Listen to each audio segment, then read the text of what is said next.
Pakistan cricket board ने south Africa के खिलाफ 28 अक्टूबर से शुरू होने वाली 3 T20 मैचेस की सीरीज़ के अलावा वनडे स्क्वाड का भी ऐलान कर दिया है।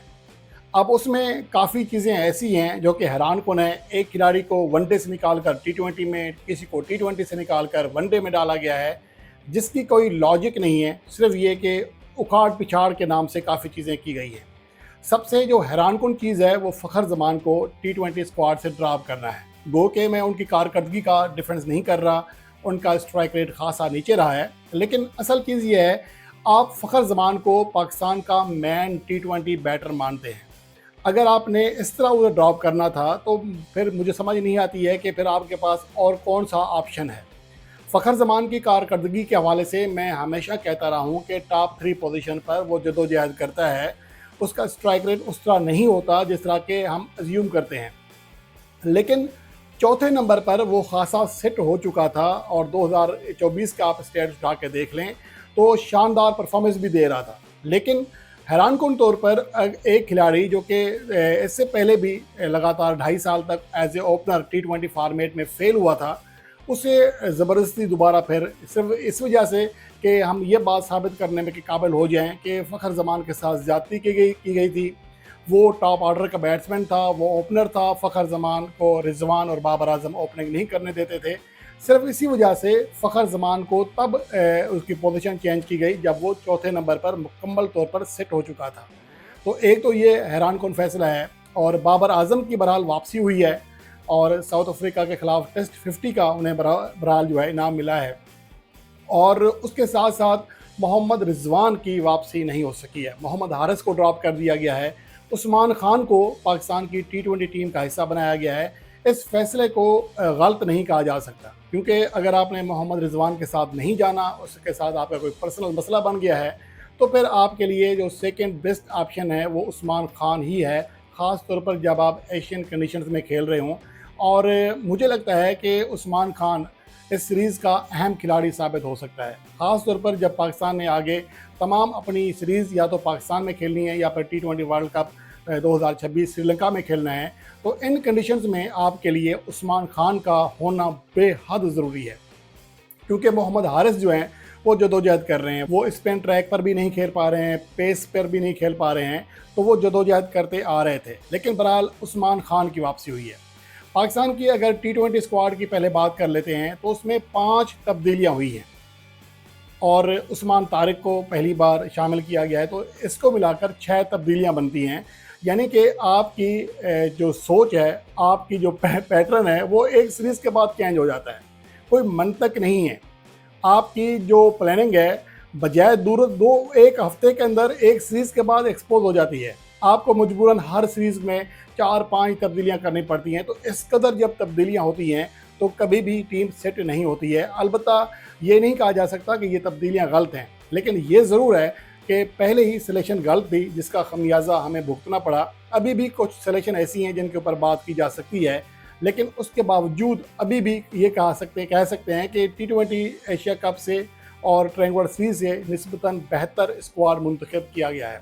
अब यहाँ पर यह कि बाबर आजम वापस आए हैं, अब्दुल समद को वापस लाया गया है और उसके अलावा हसन अली की वापसी हुई है T20 फॉर्मेट में। यहाँ पर क्या हुआ है, हसन अली को वनडे से निकाल कर T20 में डाला गया है, और हारिस रऊफ को T20 से निकाल कर वनडे में डाला गया है, बस ये चेंज किया गया है।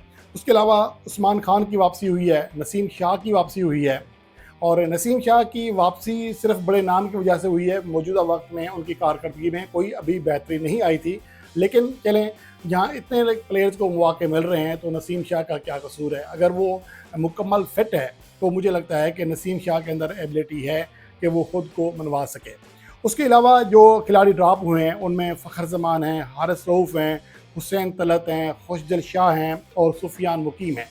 सुफियान मुकीम गो के शुरू में बहुत अच्छा इम्पैक्ट डालने में कामयाब रहे थे, लेकिन आखिरी मैचेस में थोड़ा वो जदोजहद करते हुए दिखाई दिए। लेकिन यहाँ पर यह है कि कुछ खिलाड़ियों के लिए माफ़ी नहीं है, 1 से 2 मैच भी ख़राब हो जाएं तो उन्हें निकाल बाहर किया जाता है। लेकिन कुछ खिलाड़ी ऐसे हैं जो कि PCB की मैनेजमेंट की गुड बुक में हैं, वो चाहे कितने ही फेल क्यों ना हों, उन्हें मुसलसल मौके दिए जाते हैं। पहले हम जो T20 स्क्वाड है उसके ऊपर निगाह डालते हैं। चेंजिंग्स के बारे में मैंने पहले बता दिया कि क्या क्या चेंजिंग हुई हैं। अब ये कि सलमान अली आगा अपनी शानदार परफॉर्मेंस की वजह से, हाई इंटेंट क्रिकेट की वजह से, हाई स्ट्राइक रेट की वजह से, मजाक कर रहा हूँ, ऐसा है ही नहीं, वो कैप्टन बरकरार हैं। और वो कैप्टन क्यों बरकरार हैं, इसके हवाले से जो है तफसीली वीडियो आप आज देख सकेंगे। उसके बाद दूसरे हैं अब्दुल समद, उनकी वापसी हुई है। अबरार अहमद को बरकरार रखा गया है। बाबर आजम की वापसी हुई है। फ़हीम अशरफ को बरकरार रखा गया है। हसन नवाज़ को बरकरार रखा गया है, गो कि उन्हें आखिरी मैचेस से ड्रॉप कर दिया गया था, प्लेइंग 11 का हिस्सा नहीं बनाया गया था, लेकिन बहरहाल वो स्क्वाड में शामिल हैं, जो मुझे लगता है कि इतना बुरा फैसला नहीं है। हो सकता है कि पाकिस्तान की कंडीशंस में उनका बैट एक बार फिर चल पड़े। उसके बाद मोहम्मद नवाज़ को बरकरार रखा गया है। मोहम्मद वसीम जूनियर बरकरार हैं, और उसके अलावा मोहम्मद सलमान मिर्ज़ा, उनको बरकरार रखा गया है। नसीम शाह की वापसी हुई है। सैयद अफरान बरकरार हैं। सैम अयूब बरकरार हैं, गो कि उनकी बैटिंग कारकर्दगी बहुत ख़राब थी, अलबत्ता बॉलिंग में वो अच्छी परफॉर्मेंस देने में कामयाब रहे थे। शाहीन शाह अफरीदी को बरकरार रखा गया है। उस्मान खान की वापसी हुई है, जबकि उस्मान तारिक को पहली बार पाकिस्तान के T20 स्क्वाड का हिस्सा बनाया गया है। उसके बाद आते हैं वनडे टीम। हमारी वनडे टीम में क्या हुआ है कि एक तो कैप्टन हमारा, जैसा कि पहले बताया, चेंज हो गया है। मोहम्मद रिजवान को हटाकर शाहीन शाह अफरीदी को पाकिस्तान की वनडे टीम का कैप्टन बनाया गया था, और मोहम्मद रिजवान को बहरहाल पाकिस्तान की वनडे टीम का हिस्सा रखा गया है। अलबत्ता उनके लिए अब ये एक तरह से पैगाम है, 1 से 2 इनिंग्स की नाकामी की देर है, उन्हें पाकिस्तान की वनडे टीम से भी निकाल दिया जाएगा। हालांकि उनकी कारकर्दगी मौजूदा वक्त में सबसे बेहतरीन है वनडे फार्मेट में। 2023 से पाकिस्तान के लिए वाहिद खिलाड़ी हैं जिसकी एवरेज वनडे फार्मेट में 50 से ज़्यादा है।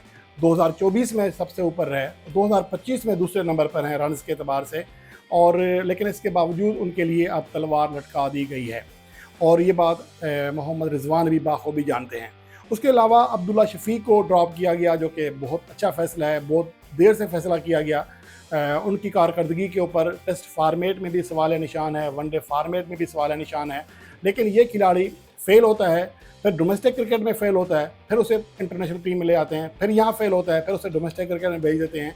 लेकिन इनकी सलाहियत पिछले 2.5-3 सालों से निकालने की कोशिश की जा रही है। निचोड़ के देखते हैं कि सलाहियत का कतरा नीचे तो नहीं आया, अभी वो कतरा नहीं आया है, तो देखते हैं अब वो कतरा कहाँ कब निकलता है। तो वो सलाहियत जो है PCB की मैनेजमेंट ढूंढते ढूंढते खुद थक गई है। उसके बाद मोहम्मद हारिस को पाकिस्तान की वनडे टीम से प्राप्त किया गया है, क्योंकि हसीबुल्लाह खान आ गए हैं, जो कि अच्छा फैसला है। हसीबुल्लाह खान निस्बतन एक बेहतरीन बैट्समैन है, उनके साथ हमेशा ज़्यादती की जाती रही है माजी करीब में, तो मोहम्मद रिजवान के होते हुए तो चांस बहुत ही कम है कि हसीबुल्लाह खान को चांस मिले, लेकिन इसके बावजूद उम्मीद की जा सकती है कि एक मैच में उन्हें मौका दे दिया जाएगा। सुफियान मुकीम को T20 के साथ वनडे टीम से भी ड्रॉप कर दिया गया है। अलबत्ता फैसल अकरम की वापसी हुई है, और हारिस रऊफ वनडे टीम में वापस आए हैं। वसीम जूनियर वापस आए हैं। हसीबुल्लाह खान वापस आए हैं। जो पाकिस्तान का वनडे स्क्वाड है उसमें कैप्टन शाहीन शाह अफरीदी हैं। उसके बाद अबरार अहमद, बाबर आजम, फ़हीम अशरफ, फैसल अकरम, फ़खर जमान, हारिस रऊफ, हसीबुल्लाह खान, हसन नवाज़, हुसैन तलत, मोहम्मद नवाज़, मोहम्मद रिजवान, मोहम्मद वसीम जूनियर, नसीम शाह, सैम अयूब और सलमान अली आगा, ये पाकिस्तान की वनडे टीम है, वनडे स्क्वाड है। अब इसके हवाले से जो बेस्ट प्लेइंग 11 है वो किन प्लेयर्स पर मुश्तमिल होनी चाहिए, इसका हम जायज़ा आने वाली वीडियोज़ में आपके लिए पेश करेंगे।